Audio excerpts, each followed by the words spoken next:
All right, everybody, it's time to roll the wind.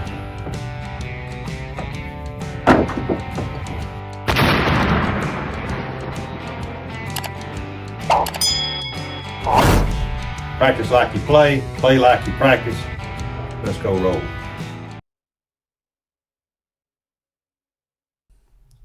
All right, everybody. Tonight's special guest, and he is going to be kicking off the series that we're putting together. Because he was there from the very, very beginning. Howard RocknRoller Newman.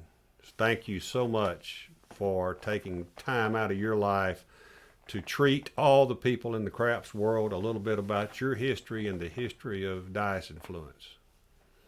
Thanks, Ed. It's a pleasure to be here, and thank you for inviting me onto your show. So, one of the things I know that, and you got the RocknRoller moniker or handle, if you will, but everybody knows you as Howard RocknRoller. Right. But back in the day, almost everybody used a handle and kind of kept their real name hush hush, didn't they? Yeah, in the old days, we didn't want the casinos to know who we really were. Right. So they could look up our last names. So everybody had a different name, and Jerry Patterson was very much into the Wild West. He used to like to read a lot of books about the West. Right. So he had, Chris Paulicki, who was our instructor in the old days of PAR, was named Sharpshooter, named Mm-hmm. Sharpshooter. And then there was uh, Billy Billy Stanfield. He became Billy the Kid. And then there was Bill Burton. He became, I think, Wild Bill Hickok, or just Wild Bill. Yeah. Yeah. Everybody. There were a lot of Bills back then in the West. Yeah.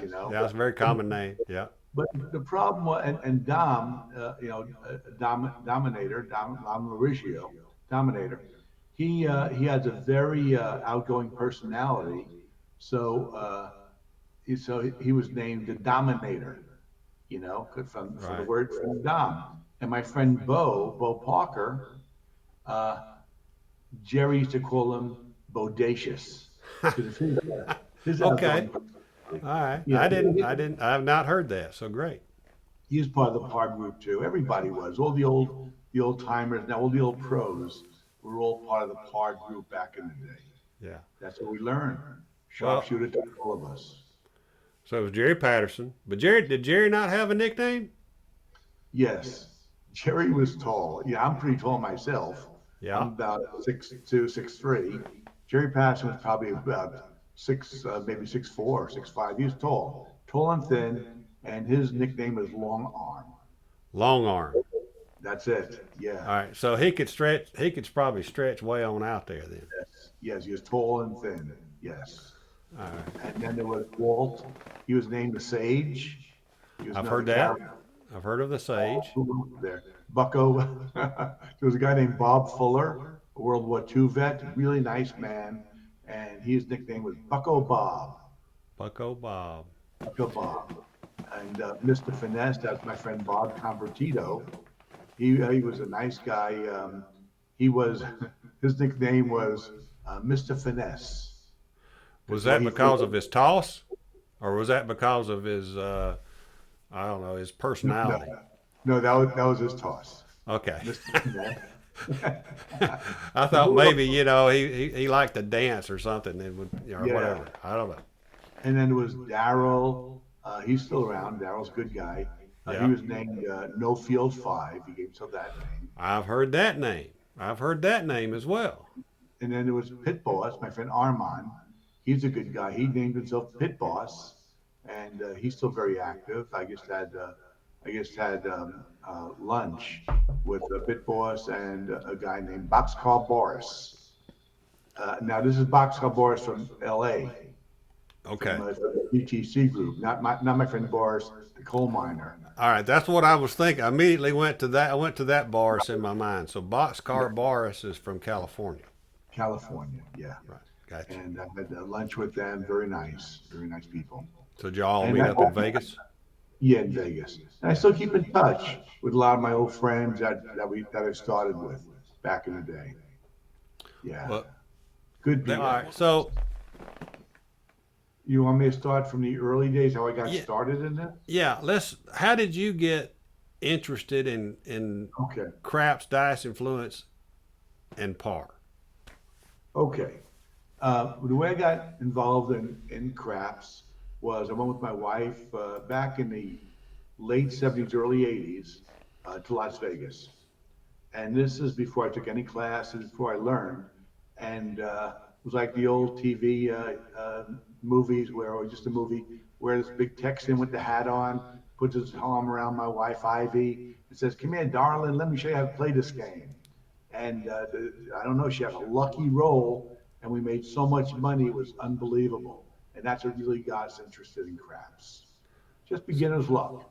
Well, so Ivy's kind of like your partner in crime here. She got you started. She, yeah, with the, yes, that was that one. I think she said it was a Stardust. I always think it was actually Caesars, which is that was the next time we went. But that was a So, Stardust. boy, those were the days. The Stardust is long gone. Yeah, it was a good place. I remember seeing Siegfried and Roy over there, and Gene Pitney, the singer Gene Pitney back then. It was a good place, Yeah. Stardust. I used to enjoy that casino. All right. So, So then, so she has a couple of good roles that got you interested in craps right yeah. away. So then, nothing happens much after that, because that was in the late '70s, early '80s, and then we move on to the turn of the century, 2000. So I was taking my mom out and my sisters out on a ship here in Fort Lauderdale called the Sea Escape, and they had the Sun Cruise and Sea Escape, and it was a gambling boat that would go out about 3 miles and just kind of drift around, and you could gamble all day for 5 hours, and then it'll come back, and he gave you a nice buffet lunch, and it was very nice. And then one day I was on the boat, I forgot it was Mother's Day, and I see a guy with a piece of paper with numbers written on it, and he's saying the dice with those numbers on it, and he's the only one at the table setting the dice. Everybody else is just flinging them, Yeah. just random. Yeah. So then he had the best roll at the table. So when he left, I thought I got to learn about dice setting. I got to learn this. So I went to the library. I went to Barnes and Noble. I went to Borders back then, and there were no books on dice setting back then. This is probably late '90s, year 2000 maybe. And then I was, during that time I had a health clinic. It was a pain clinic at the hospital, and I'm a massage therapist specialized in neuromuscular re-education. And in those days, I saw a lot of patients, and that were referred by doctors. And then I would talk to my patients about things. I'd be in the room with them for an hour treating them. And then one day, one of my patients told me that he came across a book in his clubhouse because he was a poker player. In the clubhouse, they have a little library, and it was a new book that came out called Casino Gambling by Jerry Patterson. And he brought me the book, and I'm looking at it, and inside the book is a chapter by a guy named Sharpshooter on Okay. how to do dice setting, and that's how I learned about it. And he was using a cross sixes set, and he has a drawing of him with his elbow on the table and how he throws the dice. And he talks a little bit about what to do. And then in the back, and the rest of the book was about blackjack. Was Jerry Passon was a blackjack pro. That was his game. He would play in Atlantic City. I don't know if he played with different teams, but he was a pro in Atlantic City with blackjack. But he was at that time he was selling a correspondence course called Target 21 Blackjack, and it was teaching people how to win a blackjack.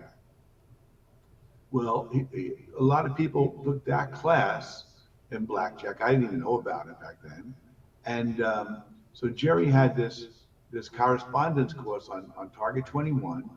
And then Sharpshooter must have heard about it. He contacted Jerry Patterson. Now, Sharpshooter uh, lives in Detroit. And he works for Ford as an engineer, mechanical engineer. Mm-hmm. So Sharpshooter said to Jerry, I have a toss that can give you an edge in craps. All right, so Jerry invited him down to Atlantic City. They went to the dealer school. They rented out the dealer school for the day, and Sharpshooter showed him what he does. And what he does is the throw that everybody's doing these days. Is the throw that Golden Touch teaches, that Heavy teaches, that I teach, that Bo, the dice coach. We all teach the same toss. I call it the par toss because back then that's what it was known as. Because Jerry Patterson's school was named PAR, and the toss was named PAR. And PAR was an acronym for Patterson Advanced Rhythm Rollers. So that's where the name, I still call it, I'm the only one who calls it the par toss. Right. Only because I have other tosses that I teach and that I use. Right. So that's to differentiate Yeah. the other tosses. Makes total We sense. everybody, yeah. So that differentiates my different tosses. And I still call it the par toss. It's a non-axis toss. So sharpshooter, they sent us. Jerry Patterson was the marketing guy. He sent out if you sign up, in the back of the book was a correspondence course. Sign away and learn how to shoot. Like sharpshooter.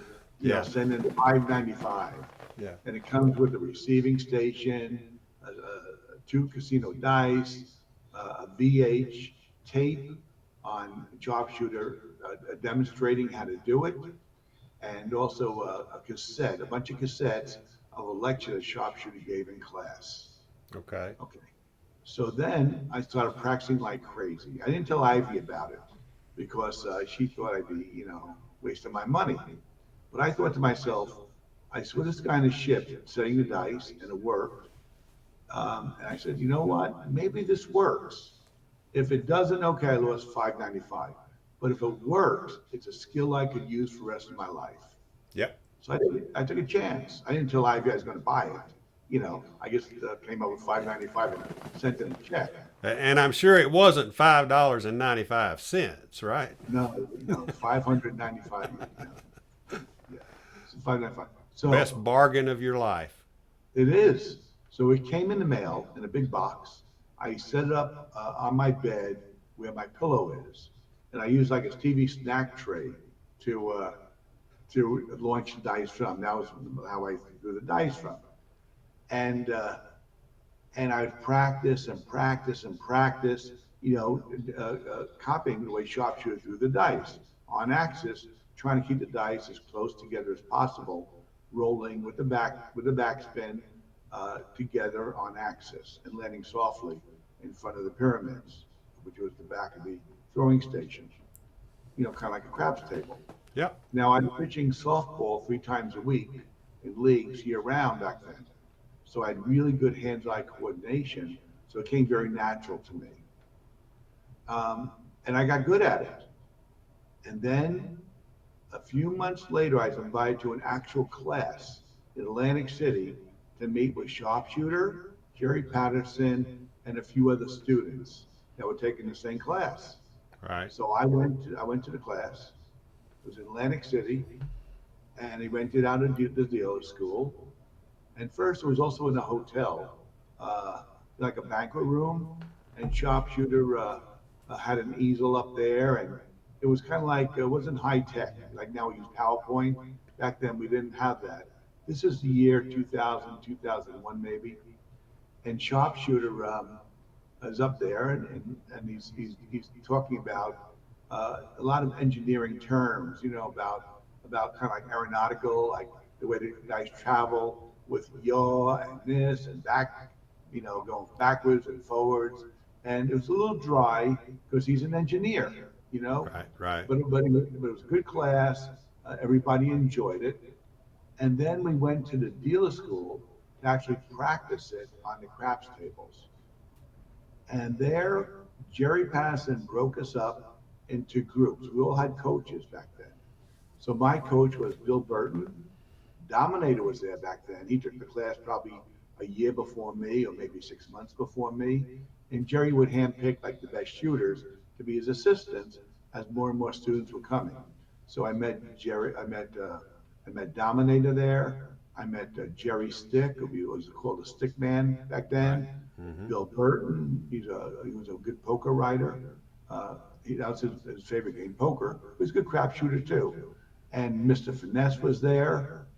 Who else was there? Trying to remember all the instructors, but there was a group of a bunch of different instructors that were helping sharpshooter. They were coaches back then, Right. helping sharpshooter, and I was very good at it already because I practiced for quite a while, for quite a few months before I took the class. And I remember sharpshooter says to me, "Well, I'm left-handed, so we don't want you shooting from the end because I was great from the end already, because that's like me pitching softball, Right. backspin and everything." Well, now I was pitching from the end from the craps table, and I could throw the dice glued together 12 feet away perfectly. But they wanted me to shoot from stick right. So I had to learn how to shoot from stick right, and I picked it up real fast.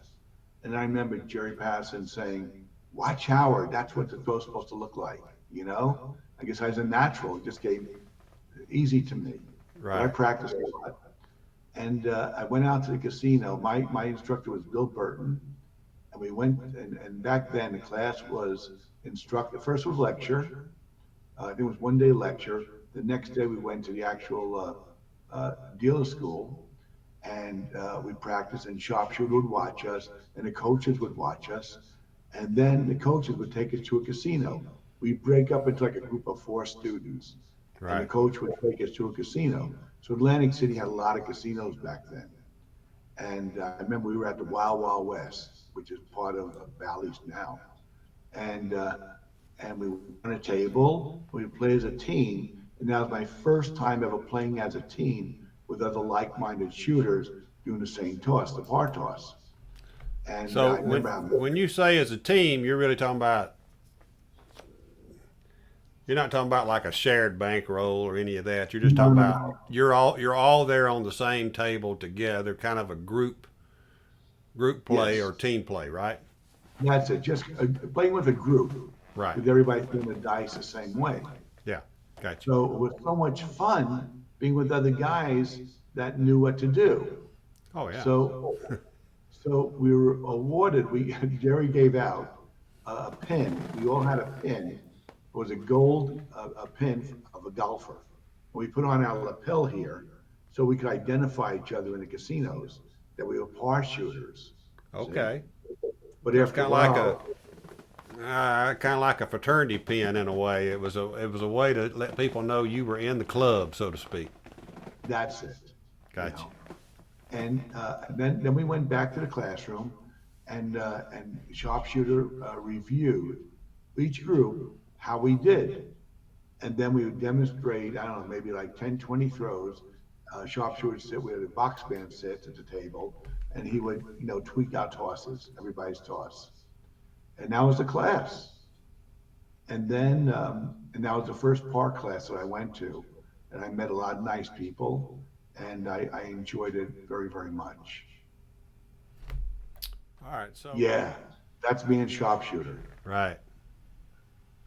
Yep.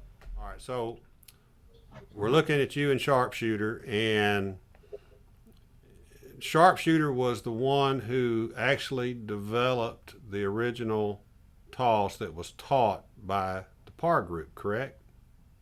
Yes, sharpshooter, a big engineer, came up with what we call the par toss. Some people call it the pendulum swing toss. It's the famous toss everybody's using these days. Right. And on that VH tape was another guy developing the toss as well, but he was doing a little differently. Sharpshooter using a three-finger grip. This other guy named Eric Nielsen, who was part of Jerry Passon's group, he was developing a toss using a five-finger grip, Oh kind of wow. like a club, a five-finger grip, Kind of like yeah. where it's like two fingers in the front, two fingers on the side, and a thumb in the back. Okay. Okay. Yeah, I can visualize that. Yeah. Right. So Uh, that toss had to be a little bit, I don't know, different than Different. Now, I actually liked that toss when I first started. yeah. I actually liked that toss, but because I have such a gentle touch and throw those dice, I was able to remove my side fingers when I went into my backswing. So I was just using my my two fingers on the front with the seam in between. And man, my dice were like glued together every time. And that's what gave me so many hard ways. Oh, wow. Yeah, because you could throw hard ways. All right, so I got a picture of you at a dinner Yes. here. I'd like to. I think there's a lot of people that we should recognize, or you can recognize who they are. Okay. This was the second class. Okay. So we talked about the first class where I met everybody. Yeah. This is dinner at a place called JoJo's in Atlantic City. It's an Italian restaurant. And after class with the students, um, I guess I was an instructor by then. You know, not they didn't call us instructors back then. We were coaches with Right. sharpshooter. And there's a second one where where Jerry asked me to be a coach with with Par. So in this picture, it's like the head table. It was nice that they invited me to the head table. I'm the new guy, Yeah. but saw my talent, so they invited me to the head table. And at this table are so many regional Par guys. And if you look in the back on the right hand side, there's a guy with glasses, like kind of like peeking over to make sure he's in Yep. the picture. That's Frank Scobletti, Right. the famous writer, very good gaming writer. And I was reading his books before I took the par class, so I was actually a fan of his. And then we became really good friends when he took the class. So he came in that day to take the class, and I remember he gave a lecture about the captain and the 5 count back then, and I got to meet Frank.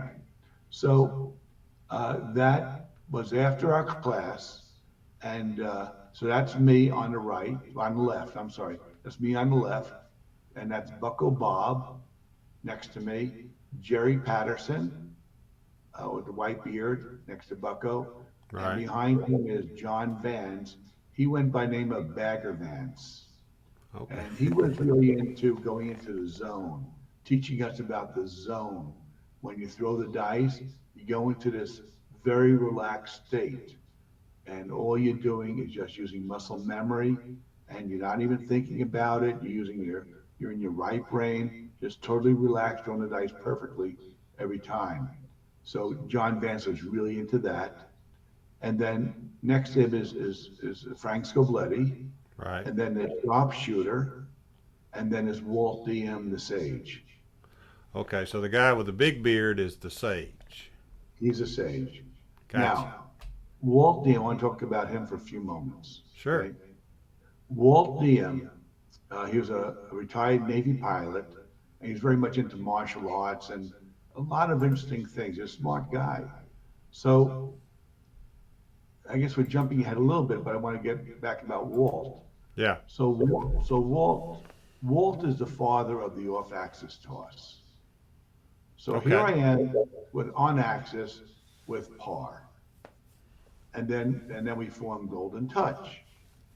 But after about 10 years with Golden Touch, um, actually it was from 2002 till around 2009, so it's a little bit less. I I decided to go out on my own, Right. and one of the reasons was, and I hate to do this, they're a good organization, and I had a lot of friends. We all started the business together. You know, it's a corporation. We were partners, Right. but I didn't like the control. They only like to shoot. I was only allowed to shoot from one position, stick right one. That's it. But I'm great from the end. But I wasn't allowed to shoot from the end. There was a lot of peer pressure, even on my own time. Students or even other instructors would tattle on me. They call Frank down, "Hey, Howard's shooting from the end," and I get a call from the guys, and then Frank and down, "Hey, Howard, don't shoot from the end." I said, "Why not? I'm good at it. I'm having great rolls. I used to have an hour-long roll from the end. Why can't I?" But Right. we don't teach you. We don't want you doing it, you know. But I never worked for a corporation. I've been self-employed since 1980. when I left teaching. I used to be an art teacher. So I never worked for a corporation. I've always been independent. So I didn't quite understand that the part to us was actually their product that they were marketing. I was just Okay. into let's do the best throws that'll help us win at the game. Yeah. But they were into marking the par toss, which I didn't quite understand back then. I get it now, in hindsight. But anyway, getting back to Walt Dean for a second, because I'll get into par later and Golden Touch later on. But Walt, when I left Golden Touch, I didn't leave like to start my own business to start teaching. I just left because I wanted to do my own throws. You know, Right. as good as I was with the par toss and stick right, I was very good from straight out too. I didn't like that control. So I got kind of lonely playing by myself. So I called up Jerry Patterson. I said, "Hey Jerry, I'm no longer with Golden Touch." He said, "Hey, come back with us again." By then Frank was writing about me in his books, and I was getting kind of famous. I was having big roles. I mean, I was in there. The world records of my longest roll was 86 in front of students. It was an 86 roll. I had 80, I had a 72, and um, and also back then I had one day, 5 straight days where I rolled at least an hour. You know, sometime during that day. It wasn't every single time, but maybe every other time, or once every 3 times. I'd have these Right. long rolls. So that was all in the world records. But when I left Golden Touch, they erased them all. They erased all my posts, all my stories, and all my world records. I Oh guess they man. were afraid I was going to take students with me, or they didn't want people to know who I was, you know. But that was their business decision. So I went back to par. But by then, Sharpshooter had retired, and they promoted Walt Diem, the sage, to be their new lead instructor. So Walt was a good tosser, but he also came up with a new shot called Dice Magic, which is an off-axis toss, which works great. I'm probably the only one that still does it or teaches it. Dice Magic. Um, but we'll get back into that afterwards. But I just wanted to introduce who Walt Diem is. Sure. Yeah. You know, Absolutely. yeah. So we could go back to my story of how we formed Golden Touch, how that all happened, Sure. if you like to Please hear do. that. Okay, so here I'm with Par, and you can see that there's Frank Scobletti in the picture now because he took the class in that picture that we showed, and and um, I remember Heavy was there, and he was like observing the class, and just he didn't take the class, but he was kind of observing it and watching what Right. we're doing. And I remember Heavy calling. He didn't come to the dinner. We all went for the dinner afterwards. Heavy didn't go, but I remember Heavy calling me and saying, "Do you think the captain is real, or is Frank making that up?" Now we And would I all said, like to know that. I mean, that's "Yeah, that's one of the lores of the whole. I mean, what do you think, or do you want to say? you know, Frank and I were really good friends for a long while. I was in the group. We were very good friends. We go on a lot of vacations together. But I never met the captain. As good a friend as I was, I never actually met the captain or spoke to the captain. But Frank told me the story of how he met the captain, and I mean, he told me a story, so I believe it's true because we were friends. He told me that he was he was studying for a play. He was doing theater, dinner theater. And so he went down to Atlantic City with his leading lady, who was Aileen Payon. He calls it a beautiful AP, Aileen Payon. Very nice woman, very sweet woman, very nice. So, so they went down to Atlantic City to study about gambling because the role was of a gambler, and they wanted to learn the lingo of how gamblers talk, how they act, right? So so Frank told me he went to a table, and I think it was a Claridge Hotel. That was one of Frank's favorite places. And he saw a group of guys. Back then, it was a very good casino. Now it's just a hotel. Anyway, so Frank went in there, and he saw a group of guys playing. And he asked the guy, like, how do you play this? Like, and the guy, the head guy, who Frank named the captain, and the rest of the guys called the crew, um, they told him, wait till we take a break, and I'll explain how to play this game. And that's how Frank met the captain, from Frank's story, what he told me. And then afterwards, they walked on the boardwalk, they talked about it, and the captain told them about the 5 count and watch out for careful shooters. Those are the ones you want to bet on. And careful shooters meant dice setters, you know. You call them careful shooters back then. Careful And shooter. careful. They took care of the dice. Yeah, yeah. They were careful setting the dice. Yeah, I get it. And he taught Frank how to play. And then Frank started playing with them, and he invited his brother-in-law, this guy Dave, from New Jersey. He went by the name of Satch, and they played with the captain and the crew at times. And they were called the Barnacles because they were like the young guys, Yeah, you know. yeah. And he played with them. And then when we formed Golden Touch, Frank still liked to be in charge. So since Frank liked baseball a lot, he would give us positions on the table. Like Don would be stick right number one. I had long arms. I'd be stick right number two. Jerry Stick would be stick left number one. Frank would be stick left number two. Billy the Kid was a switch hitter. He could shoot stick right and left. So it was almost like a baseball team, Yeah, you yeah. know. And Frank would set the batting order for us and where we'd play. And we had a good time with it, a really good time. I So, love playing with my friends. oh well, yeah, we'll get into that too. So, but as the team or the layout on the table, it was always set.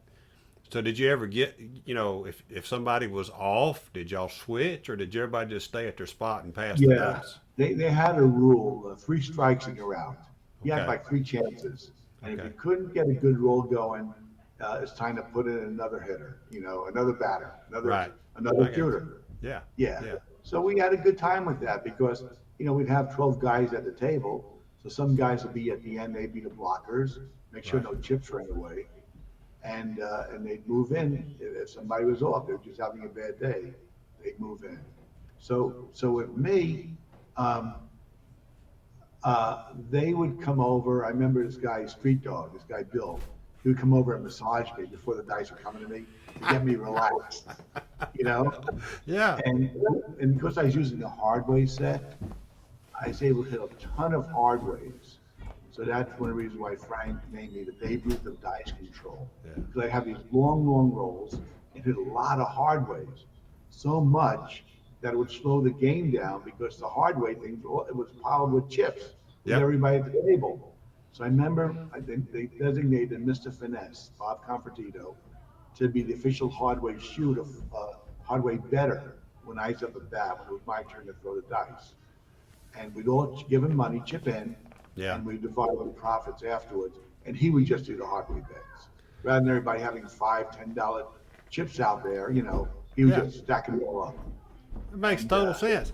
It's like why cool off the shooter named Howard right, RocknRoller who's hitting hard ways by and I all the would, mess in the middle. right, and I would go into a zone. This is why they wanted me to be relaxed. I would close my eyes, slow my breathing down, and go almost into a meditation or hypnotic trance. Yeah, And I had such great muscle memory because I trained hitting a target every single time. Just a little piece of dust on the table was my target. I could hit it every time. As long as I hit that speck, I knew it was going to be a good roll. And I would go into my zone, and that's when I had my longest rolls, these hour-long rolls, just hitting the same spot every time with dice glued together. And I still do it, not every time now, but when I'm relaxed, right. I can still do it. Yeah. That had to be the camaraderie had to be amazing. The camaraderie was great, and I loved it. I loved the par group. I loved being in Golden Touch. It was a great group of guys. I'm still friends with everybody. Some of the fellows passed away, no longer with us. but I have very good memories of the early days of everybody when they were Right. healthy. You know, we're talking over 20 years ago when we All started. right. You know, so so I just want to tell you how it all formed, Right. how Golden, how GTC. So here we are with par, right? And we're very good shooters. And then I remember Frank and Dom had a meeting with Bill Burton, and who else was there? Um, can't think of the third person, but they had a meeting, and I remember I wasn't invited to lunch with them to talk about it. I thought that's odd. They're having a private meeting about forming Golden Touch, and of Right. course they didn't want Jerry knowing about it, you know, because now they're going to be competition. But then I was friendly with Frank, and I called Frank up, and we talk, and Frank would say, you know, what we're forming a new group, and you want to come in with us. We're all chipping in, and everybody likes you. You're one of the best shooters, and you're a popular instructor. Would you like to come in with us? So I said, you know, I feel kind of bad because what about Jerry? Jerry and Patterson, the sharpshooter back then. It's Yeah. not, it's not really ethical. Like we're going to compete against them. You know, Jerry was real nice to me. So I felt kind of bad about it. But then he said Jerry may come in with us and sharpshooter as well. You know, Jerry might do like the correspondence course, but we'll do the actual class, the teaching of the throw. So, you know, we all chipped in. I chipped in 10,000 and we formed a corporation. Everybody chipped in. And that was Yeah. the beginning. That was in 2002, towards the end of 2002. So everybody had ownership. Yeah, the original partners, I think there were maybe 8 of us. Okay. The original partners, about 8 of us. A couple were silent partners. The six of us were, you know, par instructors. Right. Yeah, and So that's how it all started. you spent a lot of time with GTC though before you went back to Park. Right. So I was with GTC, and we would do about, I don't know, 5, 6 classes a year. I went to places where I've never been before because, you know, I was raised in New York, you know, born in Brooklyn, raised in Queens, educated in Manhattan. So I really wasn't much out of New York City. To me, Yeah. going to New Jersey was like the boondocks. It was like the sticks, you know, going to another state um, back then. Uh, I'm so throwing up a here I, picture. I'm throwing up a picture of you and the GTC. You're getting yeah, you're taking a toss and everybody's watching. everybody's watching. Yeah. So that's me. That's Jerry, Stick the Stick Man. That's my friend Ran Man. His name was Randy, Ran Man. Was This he is the Frank thin Smith. man, the thin guy on the hook down there? Yeah, yeah. Okay. He lives here in Florida. We're friends. And there's Frank Scobletti at the end. Right. And that's Daryl No Field 5 sitting at the box. Oh, okay. And we're practicing and they're watching my toss. You know, we would practice. Uh, this was probably one of our classes. So they would rent out, they would spend a lot of money on the classes, and they probably still do the same thing. They would rent out a banquet room in a hotel. You know, originally, you know, we started off in dealer schools. You know, Right. we could rent out a dealer school for a few bucks and we'd have the classes there. But then they wanted to be fancier. So they would rent out banquet rooms in a hotel, 2 rooms. One had 1 or 2 craps tables and a lot of throwing stations. And the other room was more for lectures and Gotcha. PowerPoint, you Yep. know, PowerPoint presentations. So here I am, probably maybe Dom's in the other room doing a lecture, or Billy the Kid is giving a lecture, and here we are just practicing in the other room when the students are away. All Yeah. right. So I don't want to break your rhythm of thought, but I mean you sent so many classic things, but there's a couple pictures of you that are the most classic Howard rock and roller pictures ever. And I'll start with this one right here. I mean Okay. the dice are glued together, my friend. Yeah. That's that's us practicing in the banquet room, you Yeah. know, and that's how my tosses always looked. I could just release them and they would just stay like they glued together. You know, that was my specialty. I was known for that, for Oh throwing it yeah. glued together. and also And throwing. the concentration you can still see in your face, even though you've already let go of the dice. Yep. Concentration is there. Yeah. I love it. That's And there's another one which has the hard ways on it. Yeah. I'm You gonna see? find it for you here. Hang on. Yeah, that's a classic. Let's go. Let's go to this one first, though. I got another one because this really. I'm gonna make a comment about it, and then we won't spend too much time on it. But I'm gonna make a comment about it because it struck me as major. I know it doesn't show the dice. This doesn't show the dice in the air, but I am looking at your concentration on your face right there. Well, I'm You I'm totally concentrated. I'm looking at my target, and I'm thinking, I just want to see the perfect toss. To me, in my mind, the perfect toss is the dice leaving my hand like they're glued together, stuck together, and rotating about and landing softly in front of the back wall, right? hitting the wall gently, and almost dying at the back wall. About how far from the wall would you throw? Would you land them on those tables right there? Um, Between 4 and 6 inches. That's what I thought. Okay.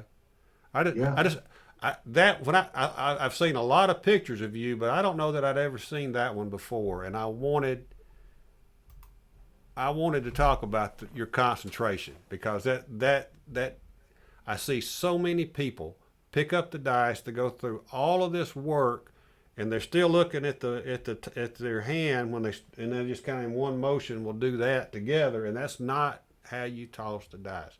You got to look at where you're going to throw them. So That's right. When I was training, when I was practicing, I would put a little piece of lint on well, I eventually got my own craps table. I used to go use a throwing station, but I would hit that piece of lint every single toss. And right, then when I would play with the GTC, well, either with par and Golden Touch, the fellows knew about that. yeah, So we go with an empty table, and before the table would open, I put a little piece of lint on my target where I want to land the dice, but only I could see it. It yeah, could look like a little speck, but I could see it, and I would hit that thing every time. And one time, I remember I was playing with Frank and Dominator, and we were at Bally's. And I remember one time there was a guy who had his chips right where my target is. You see, so they would want me, or they would shoot around the chips. But I had such being a pitcher, I had to hit my target every time for my shot to work. So they didn't want me to ask the guy to move his chips out of the way because they felt it's bringing attention to myself. right. But when I'm by myself, I would do it anyway. But when I'm with them, I couldn't do it. So I remember I hit his odds, which would be where my little speck would be. I hit his odds every throw, but the dice would land flat. I have a way of making dice land flat. They would go flat on his chip, so it didn't affect the throw at all. And I hit it time after time after time after time. Eventually, when I went back to that casino, they showed me, they have a picture of me in their computer Really? from Liberty. And they said, Howard, you are no longer allowed to throw the dice like that in this casino. It was so perfect, I guess they saw the skill I had, but I was able to use other tosses that they don't recognize. So you could use something that looked a little more off-axis type of a toss. Exactly. It doesn't look like the par toss. Right. And then they wouldn't say anything because I would throw the dice. Howard, we heard from upstairs, you are not allowed to throw the dice like that here. So I said, okay. So I changed the set and I do one of my other shots. Maybe it was the Yuri toss or one of my other tosses. And I said, is that okay? And they don't recognize what it is. And they say, yeah, that's fine. You can do that. And that's how I play. I love it. Nothing like having an extra toss or two in your back pocket, right? Right, it helps. It helps. Yeah. So I know you spent a lot of time in some stomping grounds that I've had, which I know you played in Tunica a lot at one time. Tunica, yeah, because when I was go, like I was getting back to that. So I'm a New York kid, you know. That's how I Yep. was raised. I moved down to Florida when I was 24 years old. So I was born and raised in New York. That's all I knew was a city and Queens and everything. So here I am in Florida. To me, that's just deep south already, but not really, you know, South Yeah. Florida. So now here I have an opportunity to travel to different areas. So we were doing classes in Tunica back then, and Chicago, where else? Atlantic City, and I think Vegas twice. I think that's what we're doing. So I've never been to Mississippi in my life, you know. So here I am going to Tunica. I didn't even know there was a Tunica. I You didn't either know? till they built casinos. Yeah. So I It's heard actually Memphis, called Robinsonville, right there. right? Right there where the casinos are, where Gold Strike and all those are. That's in Yeah, yeah, Robinsonville. Robinsonville. Yeah. So here we did a class. We did a class in Biloxi, and in Tunica. I'm sorry, the class in Tunica. Now I liked it because I love seeing all the farms. I'm not used to seeing farmland. Right. There's not much farmlands in Brooklyn, you know. So here I'm seeing the farms, and it's great seeing that. And then I would take a ride to Memphis and visit my good friend Elvis. You know, Yeah. Elvis's house, Graceland and Sun Studios, and I love that. You know, All right. and so So you yeah. sent a couple of pictures. Let's go ahead and talk about those. You mentioned Sun Studios. Oh yeah, there we are. Sun Yep. Studios, yeah, and that's where Elvis Presley got his start. Yep. He walked in there and he made a little demo for his mother, and the woman working there liked. I think her name was Marion Kaiser or something. She liked what she heard. She told Sam Phillips, the owner, about it, and they brought Elvis back in to try with Bill Black and Scotty Moore, and the magic happened, and that's Sun Records. That's where it all started for Elvis. Right. You Yeah, and yeah, and that's where this was in Memphis, right? this is Memphis, and that's where Carl Perkins, Johnny Cash, Jerry Lee Lewis, they all got their start at Sun Studios. Yeah. There's another front door picture, I Yeah. guess. Sun Records, yeah, Yeah. and there's the label, Now, yeah. you weren't you weren't alone when you did that because you hang on you and Oh, there I Scawetti. am. Yeah. So Frank and I were best friends. You know, I miss our friendship. Mm-hmm. He was mad at me when I left Golden Touch, and I was kind of mad at the control, only shooting from one position.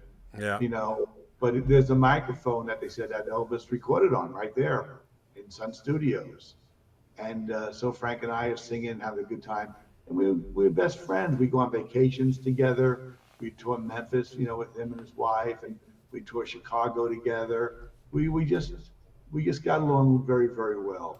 And Right. you want to know something?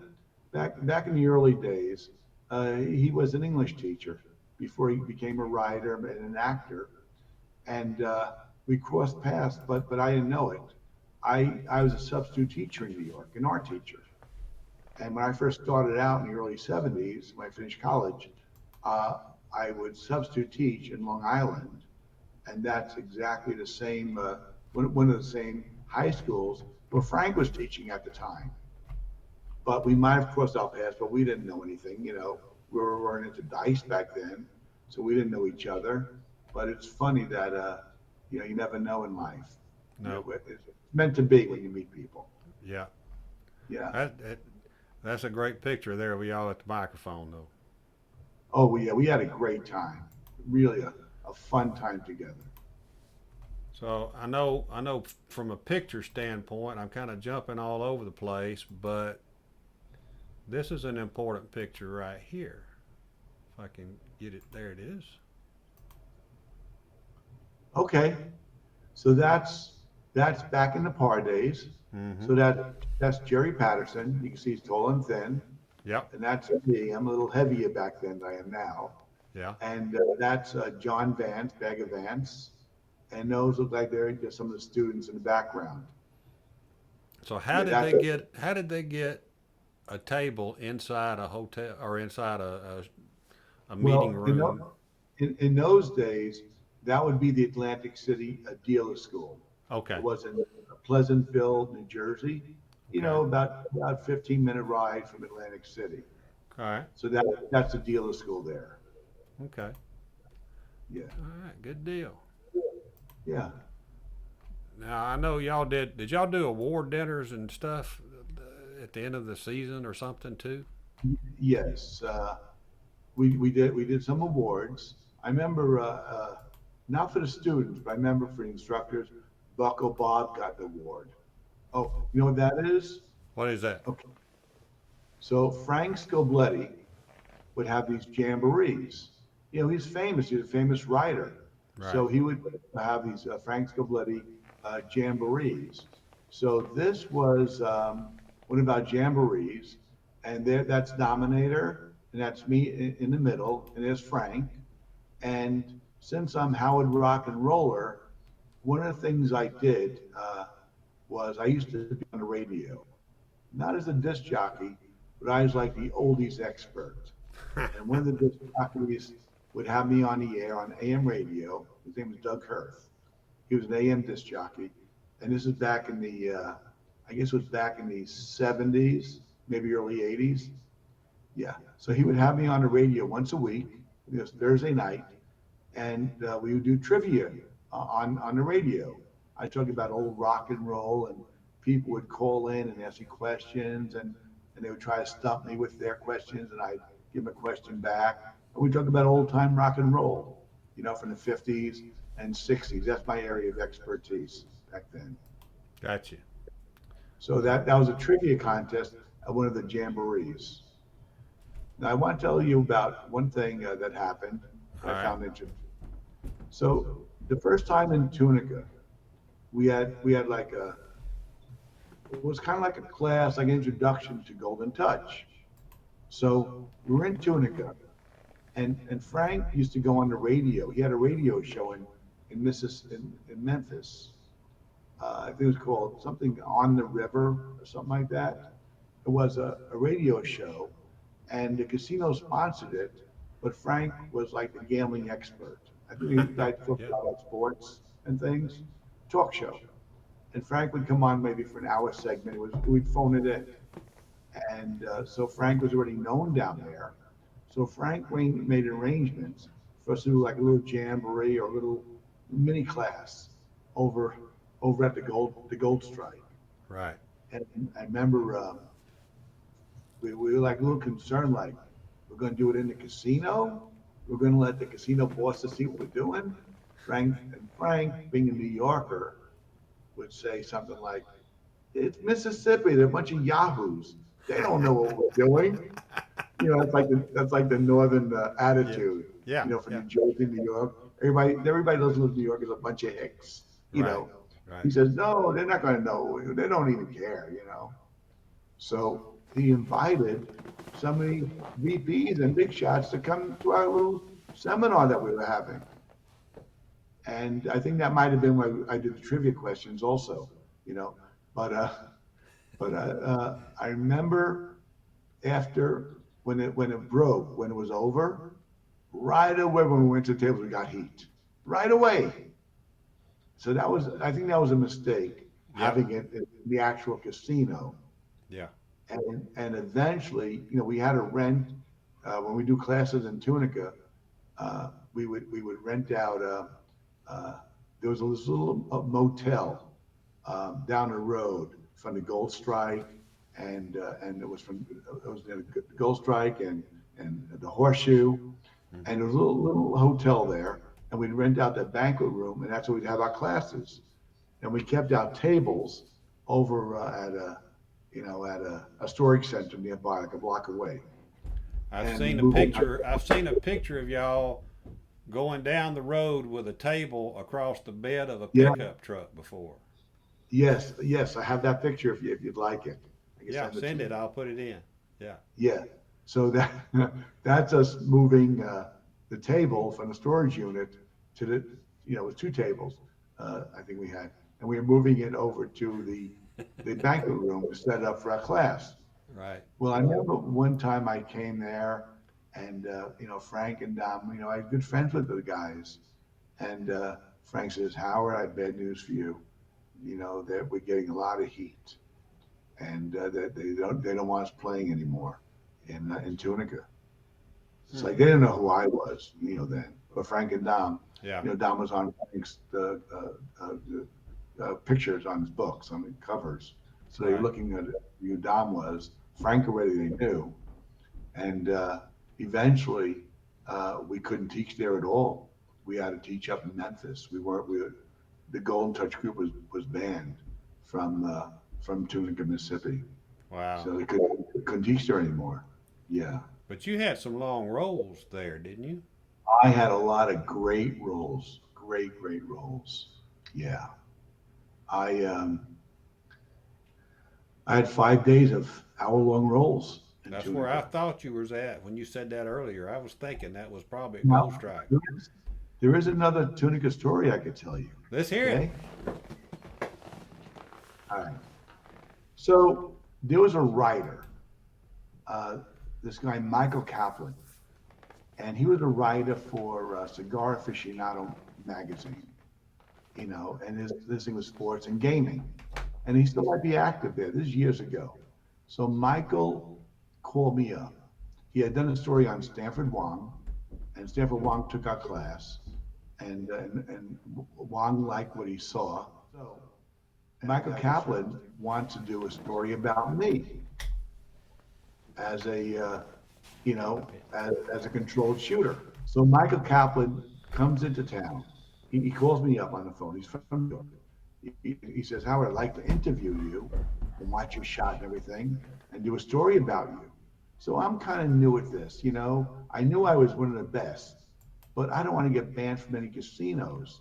So I really don't want my name out there. Originally I was known as, Frank would write about me, Howard RocknRoller Newman. Yeah. And Yeah. then I said, Frank, I think we need to drop the Newman and let's just go with Howard RocknRoller. Right. That's how that came about. So, so Michael Kaplan comes, and I'm invited to. I used to play Treasure Island a lot, and I'm invited to the Super Bowl party. So I invite Michael Kaplan, come on to our party, and it's in one of their showrooms, probably where they have Mystere, you know, on the stage. They have screens where they're showing the Super Bowl game. They have food and everything. So Michael Kaplan comes and he's asking me all about. But being new at this, I asked Frank for advice. And I said to Frank, I call him up. Frank, this guy Michael Kaplan wants to do a story about me. So do I let him use my real name, or what do I do? He's going to write about me. Do I let him take my picture, put it on the cover of Cigar Aficionado magazine? I don't want to get banned anywhere. I don't. So Frank says, no, don't worry about it. Just make sure you plug Golden Touch. Give a group a plug. All right. And then Frank says, it's a coincidence. I'm going to be in Las Vegas the same time. I'm there doing some kind of work. Uh, okay.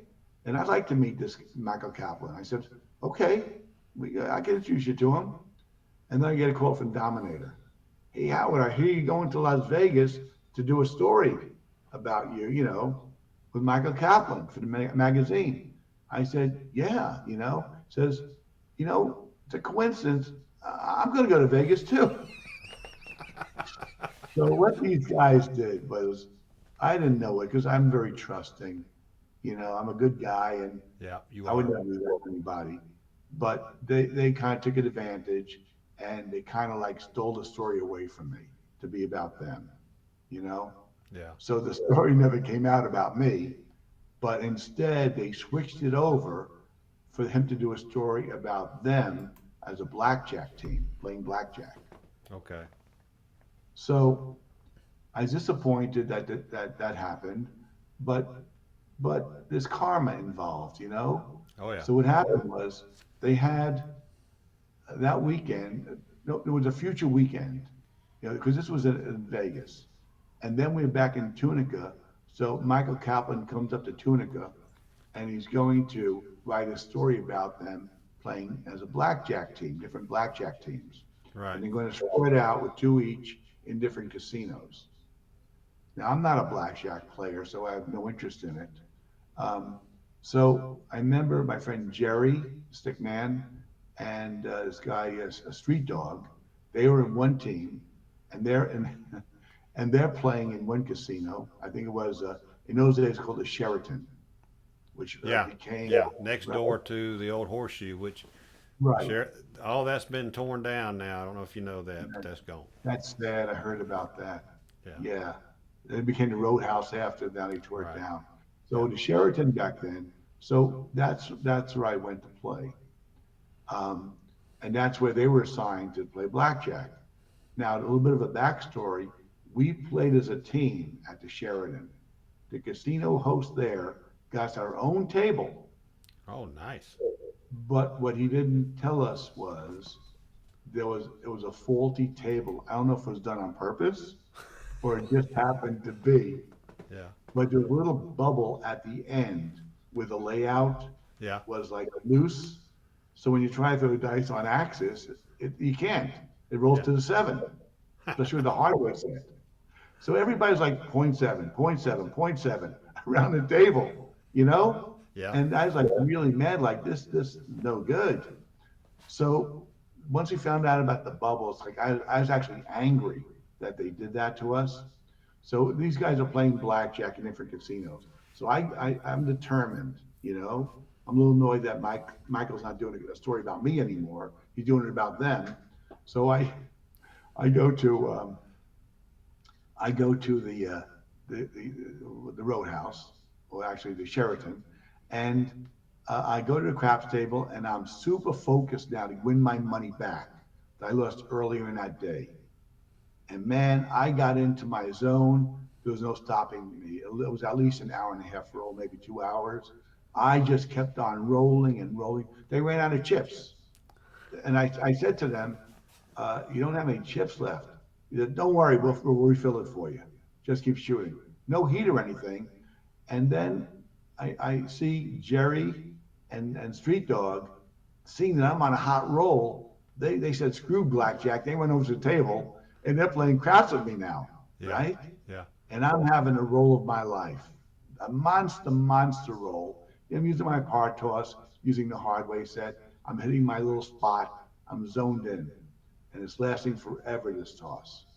And now they're running late to report back to Michael Kaplan with their story. They're supposed to rendezvous back, and now they're running really late. And they wait for me to 7 out, and I said, make sure you tell Michael why you're late. What happened here. And then Right. when I went, Michael tells his wife or his girlfriend, see that? That's Howard RocknRoller, the best shooter in the country. That was It had to be amazing on both sides of the fence, being with you, watching you, knowing you, and it had to be amazing being you as well. Because I mean, this is not an easy craft that we've all taken on. It's not an easy craft. It takes a lot of practice, and I know you've practiced all the time.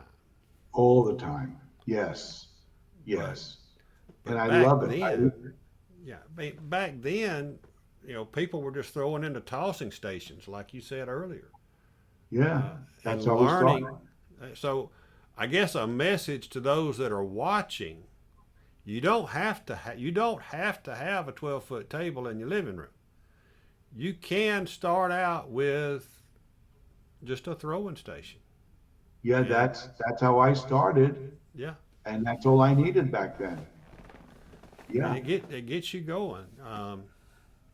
So anyway, I know I interrupted your story. Did they ever report back to Kaplan? they did, and they told them about my big roll, Yeah. and I don't know how their blackjack thing went, but I don't remember him writing any stories about their blackjacks. You know. So the blackjack team, they were supposed to, I guess, go out and do their thing and then come back and show how good they had done as a team together, right? Exactly. Yeah. So Right. and that Yeah. in all gambling things can go awry, right? And That's apparently, right. apparently, apparently, when somebody is throwing a heater like you were, that's going to mess up some people's blackjack playing because they're going to go play craps. Right. Right. I, I want to tell you about Stanford Wong. Can I tell you Yeah. about that story? Now, tell me.